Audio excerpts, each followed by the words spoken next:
I'm dynamite. And I will not fight. I'm a power load. Muy buenas noches, queridos amigos, a esta primera entrega de lo que hemos dado por llamar Economía al Cuadrado. ¿Cómo estás, Diego? Bien, vos, buenas noches a todos en nuestro primer programa. ¿Qué tenemos para hoy, Javier? Mirá, me parece que esta semana hubo dos debates que vale la pena tener en cuenta. Uno de ellos es el que se desató a partir de un tuit de Martín Tetaz, que dicho sea de paso dejó en evidencia que muchos de nuestros colegas de economía monetaria andan bastante flojitos, sean o no sean keynesianos, y después esa notita que mandó Rodrigo Pena tan festejada por el jefe de gabinete Marcos Piña. O sea, primero nos vamos a ocupar de una discusión entre colegas en las redes sociales de esta semana. Exactamente, vamos a arrancar con lo que fue el tuit de Martín Tetaz, que verdaderamente generó una revolución y que me parece que deja en evidencia que la profesión anda en problemas en algunos temas, ¿no? Vamos a ver qué dijo Martín Tetaz entonces. A ver, Javier, Martín dijo, la inflación está en tu mente. Las expectativas son la clave para bajarla. O sea, esto me hace pensar, ¿me equivoco, Javi? En si querés bajar la inflación, primero tenés que convencer a la gente que la inflación va a bajar. Sí, exactamente. Acá lo que hay que comprender, o sea, salieron a matarlo a Martín Tetaz y vamos a aclarar el punto. A ver, tanto Diego como yo somos fuertes defensores de controlar agregados monetarios, pero lo que dijo Martín no está mal, está bien. Vamos a ponerlo en estos términos. Hay tres formas de estabilizar la tasa de inflación. Una forma de hacerlo es fijando el tipo de cambio. ¿Qué ventaja tiene fijar el tipo de cambio? Muy rápidamente los precios locales convergen con los precios internacionales, dado el tipo de cambio, y la tasa de inflación baja muy rápidamente. Ahora, ¿cuál es la contra? La contra es que la economía queda muy vulnerable a los shocks externos negativos. Y cuando pasa eso, que viene un shock externo negativo, eso lo que hace es que se vayan dólares de la economía, se contraiga la cantidad de dinero y si los precios no son flexibles a la baja, se genera desempleo.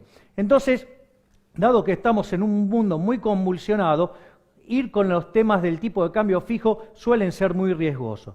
La segunda alternativa, que es la que tanto Diego como yo defendemos recurrentemente, es la del control de los agregados monetarios. ¿Por qué? Porque la inflación es siempre y en todo lugar un fenómeno monetario. Entonces, si ustedes tienen una determinada tasa de crecimiento de la cantidad de dinero, la inflación tarde o temprano se va a acomodar a ese nivel, ¿sí? Y todas las experiencias exitosas de inflación, de control de inflación, fue controlando los agregados monetarios.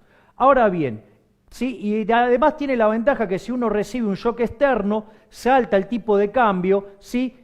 Se cambian los precios relativos, pero no hay efectos negativos sobre el nivel de empleo, lo cual hace que socialmente sea mucho menos doloroso tener que soportar un shock externo.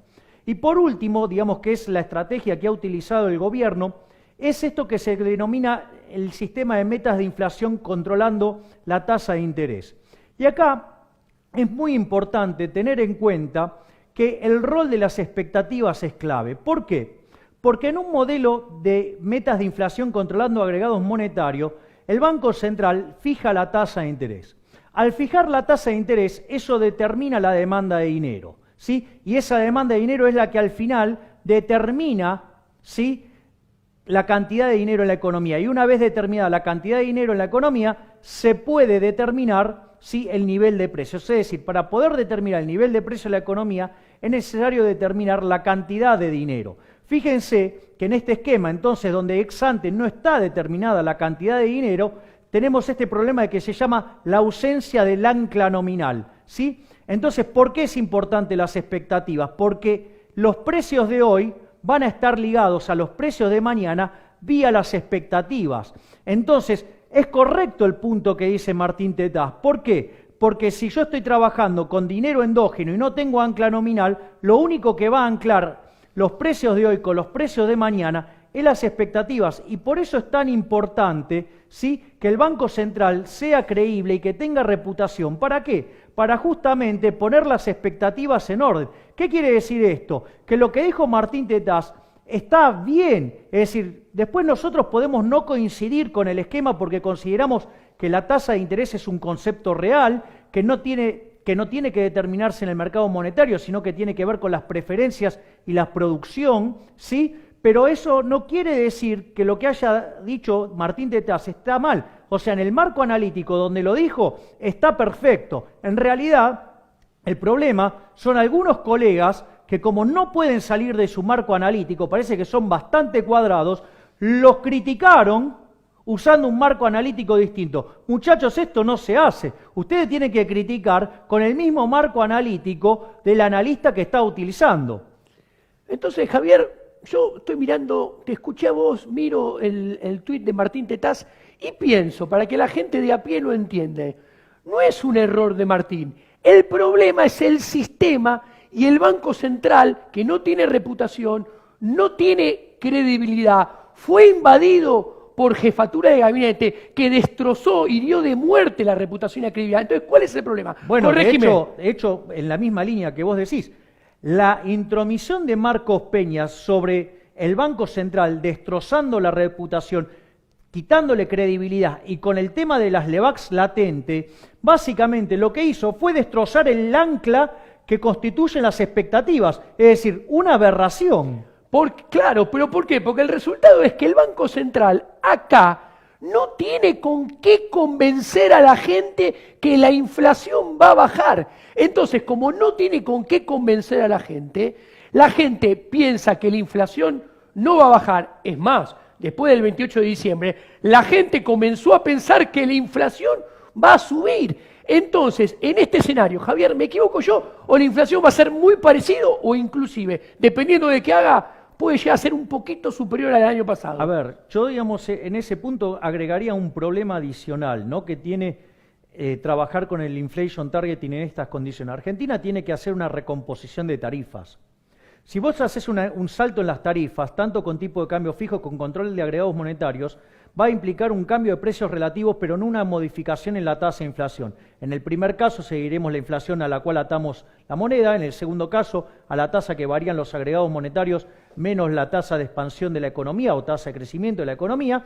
Sí, y en el caso del inflation targeting lo que pasa es que cuando vos haces saltar los precios, como la gente va a demandar más dinero nominal para pagar esas cuentas, termina convalidando monetariamente. Con lo cual, tal cual como vos decís, Diego, es muy probable que la tasa de inflación no logre perforar los niveles del 20%. Y si, digamos, hay algún avancecito más de Marcos Peña sobre el Banco Central, te diría que siempre la puede hacer subir un poco más.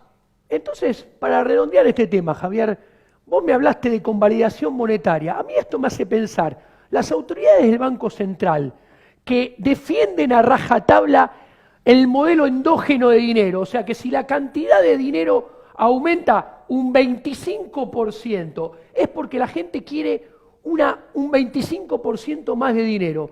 Eso es erróneo. Eso en realidad, Javier, corregime si me equivoco, produce convalidación monetaria porque la gente demanda más pesos para pagar tarifas más altas, los pesos quedan en el mercado empujando a la inflación hacia arriba. Sí, aparte, no solo que tenés ese elemento que convalida, digamos, mayores tasas de inflación, sino que hay que tener en cuenta que este sistema, digamos, tiene muchos problemas, ¿no? Porque si verdaderamente la cantidad de dinero ofrecida se ajustara a la demanda de dinero, nunca habría desequilibrio monetario, por ende la inflación tendría que ser cero, y sin embargo estamos muy lejos de eso. Pero aparte, Javier, discúlpame, todo el mundo sabe que la inflación tiende a ser la diferencia entre lo que emitís y lo que crece la economía. A ver, si la economía se expande al 2% y el Banco Central imprime al 25%, ¿alguien puede creer que la demanda de dinero puede crecer al 23%? Definitivamente no. Por eso vos mismo has mostrado en determinadas circunstancias que el Banco Central hoy muestra tasa de inflaciones parecida a los últimos 2 años del kirchnerismo, básicamente porque emite al mismo ritmo. Consecuentemente, por eso no baja la inflación, porque emite un montón y es falso, digamos, este sistema tiene un error teórico, ya lo mencionamos, que es esto de creer que la tasa de interés se determina en el mercado monetario, cuando en realidad en el mercado monetario se determina el poder adquisitivo del dinero.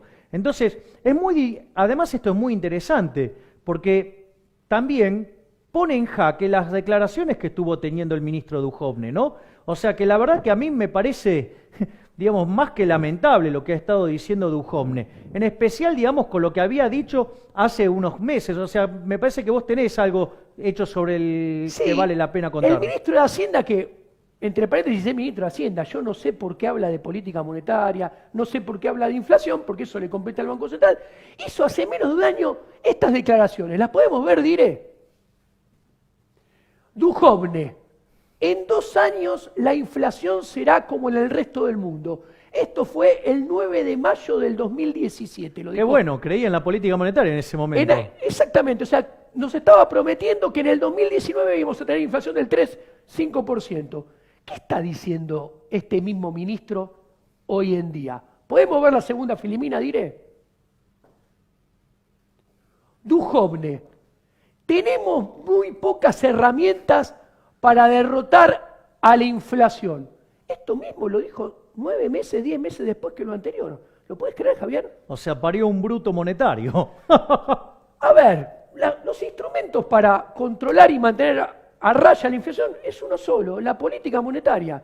Pasemos a la siguiente Bueno, filimina. de hecho, a ver, todo el mundo logró controlar la inflación teniendo en caja la política monetaria. O sea, digo, ¿qué otra herramienta necesita para tener a raya la inflación que la política monetaria? Tanto la teoría como la evidencia empírica muestran que alcanza y sobra con una sola herramienta, la política monetaria, porque aparte es un solo objetivo. Para un solo objetivo hay que tener una sola herramienta, alcanza. Esto nos enseñan en matemática para economistas. Diré, Más concretamente, el Premio Nobel de Economía Tim Bergen, exactamente. sí, digamos, Premio Nobel de Economía 1969, justamente hablando de la consistencia entre instrumentos, sí, y objetivos de las distintas políticas. Diré, pasemos a la siguiente filimina. ¿Qué pasa con el instrumento de política monetaria que tenemos como cualquier país del mundo para derrotar la inflación? Veamos qué hace el Banco Central a la hora de darle a la maquinita, de imprimir billetes. Miren, punta a punta, 2014-2015, el viejo BCRA, bajo el mandato del gobierno de Cristina Fernández de Kirchner, expandió la base monetaria 65,4%. ¿Qué hizo el nuevo BCRA de Federico Sturzenegger en los 2 años, 2016 y 2017, punta a punta? Mira, Javier, expandió la base monetaria casi lo mismo. Che, pero 61,1. ¿Eso es cambiemos? No cambia absolutamente Parece nada. que no hemos cambiado mucho, Pero ¿no? aparte, desnuda una mentira, Javier, porque uno cuando escucha a los funcionarios, escucha que dicen, porque ya no se emite más. Y la realidad muestra que este Banco Central está expandiendo la cantidad de dinero casi al mismo ritmo que lo que la expandía el gobierno anterior. Por ende, ¿qué va a pasar, Javier, con los resultados? Los mismos resultados. Albert Einstein decía, si buscas resultados diferentes, cambia lo que estás haciendo. Y evidentemente esta filimina muestra que no han cambiado nada. Entonces, señor televidente, no se sorprenda si la inflación es 25-26%, muy parecida a lo que solía tener años antes. Diré, pasemos a la siguiente filimina, por favor. Pero, ¿qué está pasando acá? Como bien dijo Javier antes, para bajar la inflación es crucial la reputación y credibilidad del Banco Central. Y Jefatura de Gabinete, el 28 de diciembre, dinamitó la credibilidad. Tenemos un Banco Central que no tiene ni credibilidad ni reputación. ¿Y cuál es la consecuencia? Que al principio del 2018 estamos al doble de lejos de la meta de inflación de lo que estábamos a principio del 2017 de la meta de inflación del año pasado. Veamos por qué. Miren, cuando ustedes tomaban la inflación de principio del 2017 y la anualizaban, era 22,4. La comparaban contra la meta de inflación, que era el 17%, había un desvío inicial del 5%, que después, como las cosas no se hicieron correctamente, terminó siendo Bueno, mayor. ahí también aclaremos algo. Esa fuerte reducción en la tasa de inflación, ¿sí?, está precedida de haber evitado una hiperinflación a inicios del 2017 y, sin embargo, ¿sí?, discúlpame, a inicio del 2016, y después lo que pasó, que el 1 de octubre del 2016 el Banco Central dejó de controlar agregados para ir al sistema de metas de inflación. Y ahí la inflación core y la inflación promedio le quedó oscilando entre el 1,5 y el 1,7, es decir, en rangos que oscilan entre el 20 y el 25%. Digo, me parece que ese no es un punto menor. Bueno, de hecho ahí justo estás casi clavado en el medio, ¿no? Porque, ¿qué quiero transmitir? Miren, desde que se adoptó el metas de inflación, el proceso desinflacionario se abortó. La inflación dejó de bajar, la inflación cerró diciembre del año pasado, del 2016, en 1,2 mensual. Comenzó 2017, en enero de 2017, 1,3. Y después, como dijo Javier, quedó todo el tiempo entre 1,5 y 1,7. Es más, si vos limpiabas los efectos de la estacionalidad, en lo que fueron los primeros meses del 2017, la inflación venía abajo de 0,8. Exactamente. Es decir, venía a niveles casi del 10%. Es decir, hasta que, digamos, Marquitos Piña lo echó a Melconian y lo puso al emisor de dinero de manera indirecta, González Fraga, que generó una expansión de lo lindo desde el Banco Nación desesterilizando Levax, ¿no? Exactamente. González Fraga, en el Banco Central, en el Banco Nación, ¿qué hizo?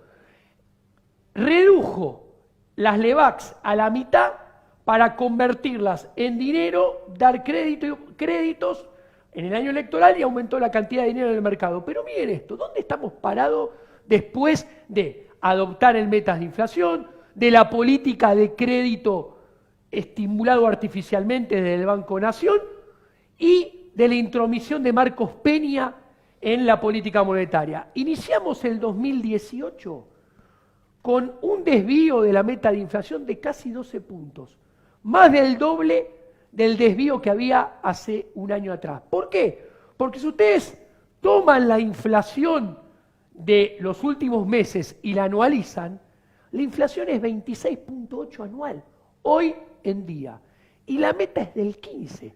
Quiere decir que tenemos un desvío de casi de 12 puntos porcentuales. Sea, puesto en otros términos, ser el presidente del Banco Central con un inflation targeting bajo un contexto de recomposición de tarifas y Marcos Piña de jefe de gabinete hace que ni Mandrake pueda bajar la inflación. O sea, yo creo que a pobre Sturzenegger no le alcanza ni disfrazarse de Copperfield, ¿no?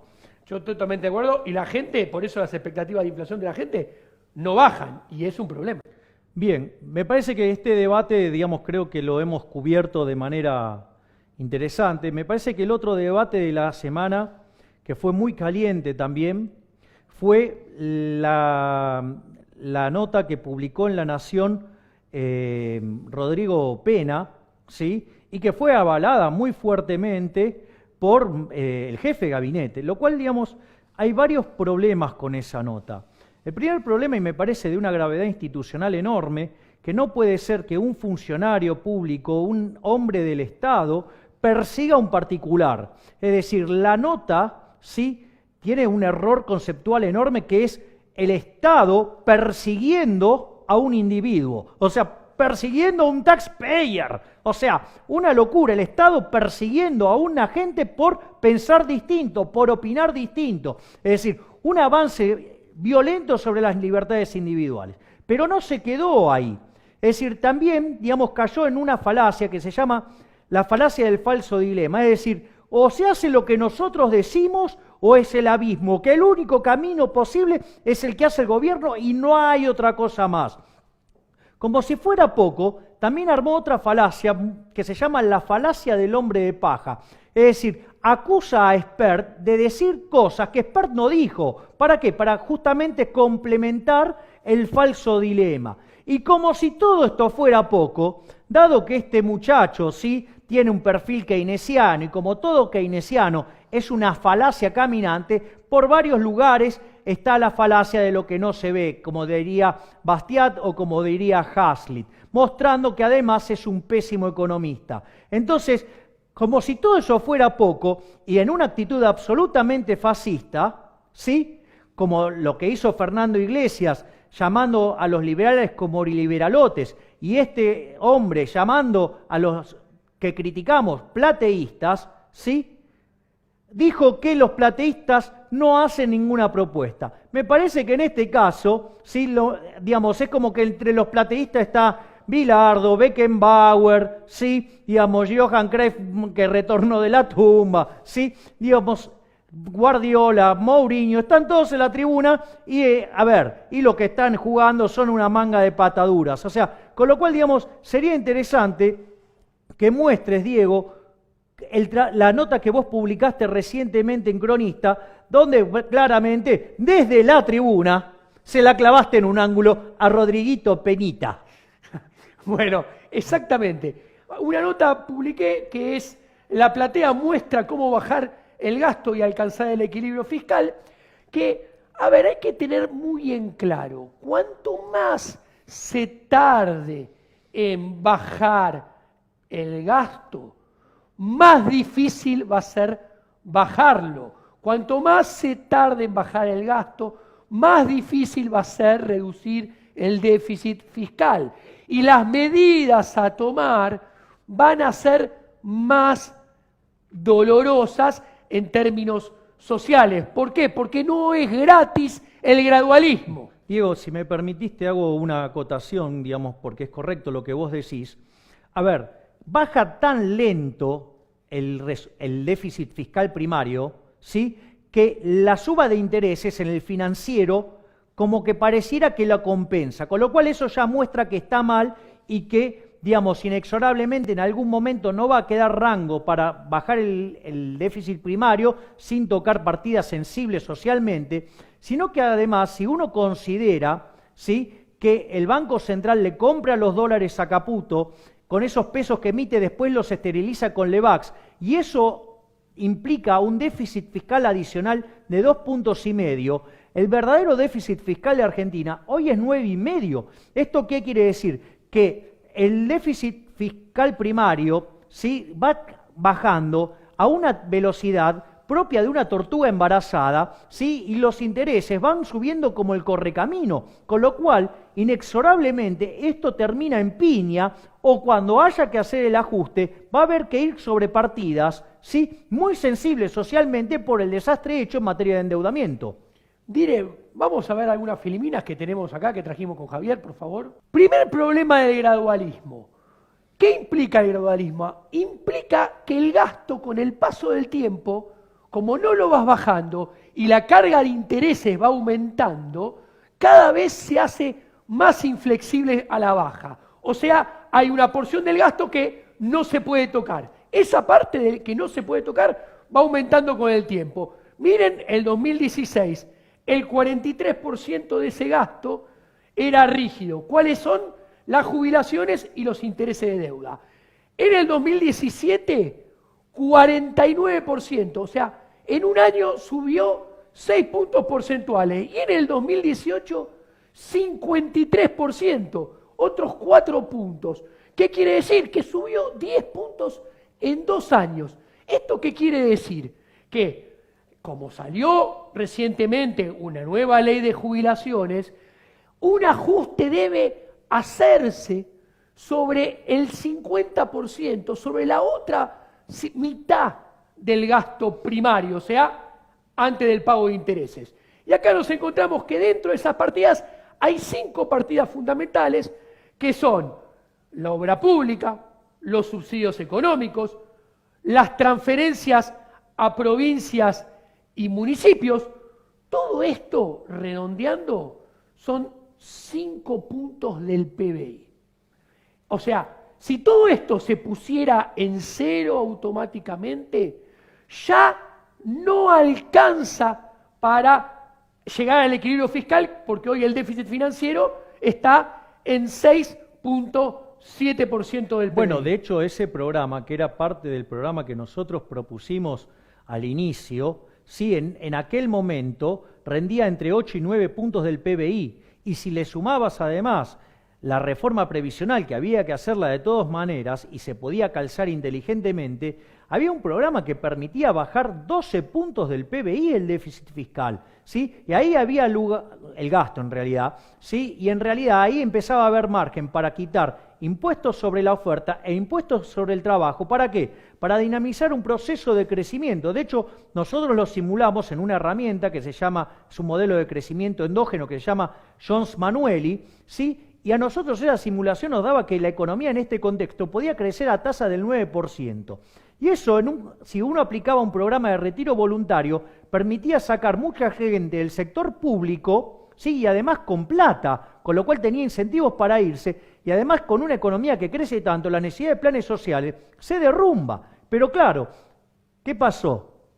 Marcos Peña se enamoró del keynesiano Pratt Guy, que le dijo que en realidad haciendo más gasto público la economía iba a crecer tanto, sí, que el déficit fiscal iba a caer. O sea, la pregunta es, Diego, si a Kicillof no le funcionó, ¿le podía funcionar en algún sentido a Pratt Guy por ser más lindo, por ser más alto, por tener mejor inglés?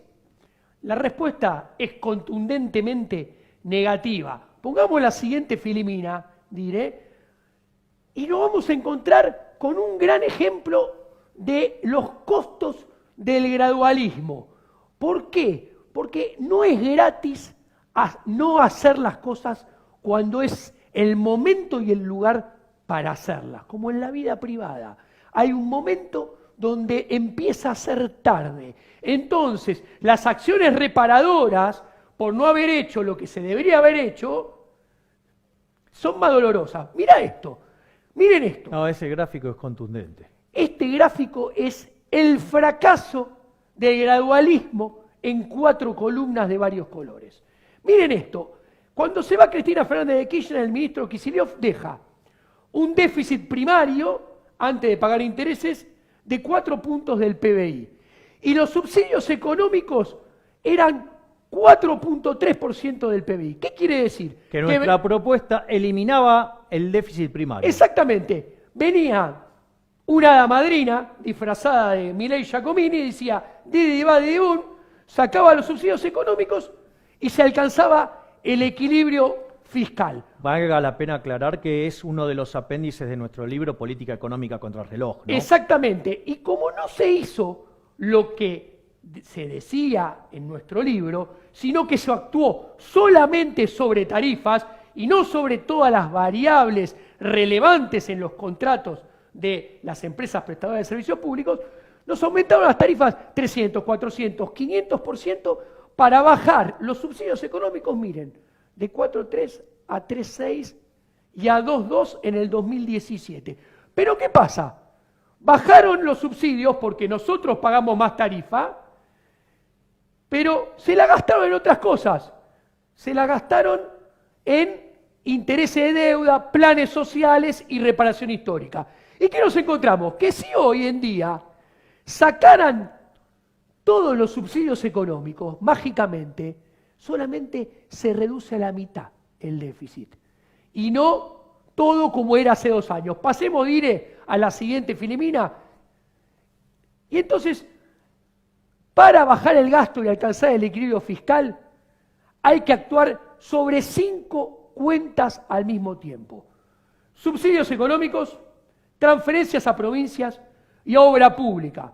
Estas son 5 puntos porcentuales.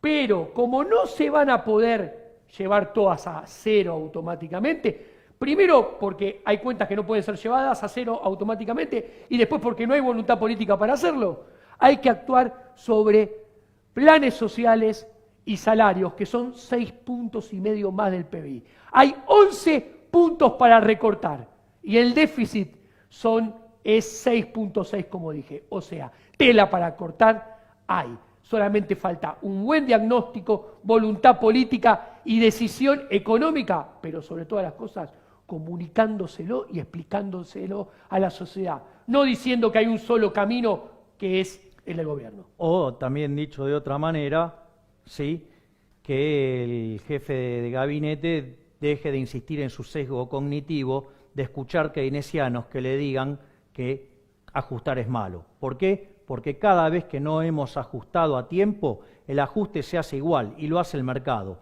Y cada vez que eso pasó, terminó en una crisis, sí, y con un aumento en los pobres. Con lo cual, digamos, si esto vuelve a terminar en una crisis y aumentan los pobres, es culpa total y absoluta de los keynesianos irresponsables que viven proponiendo esta receta que hace 70 años nos hunden en la miseria. I'm dynamite. And I win that fight. Bueno, esto ha sido todo por hoy, por este primer programa. Y bueno, la recomendación es, si van por la calle y se encuentran un keynesiano, tápense los bolsillos, porque siempre atrás de un político chorro, un corrupto o un mesiánico, siempre hay un keynesiano dándole consejos. Bueno, muchas gracias por estar del otro lado de la cámara en nuestro primer programa. Y recuerden siempre, cuando abran el diario, escuchen radio, miren televisión y escuchen o lean economistas, siempre, siempre piensen por ustedes, duden de lo que les dicen y tengan su propio análisis. No hay un solo camino. Muchas gracias, nos vemos el próximo martes, 21:30. Javier, un placer. Y no se olvide, 21:30 por Canal 22. Nos vemos. Otra forma de hacer televisión.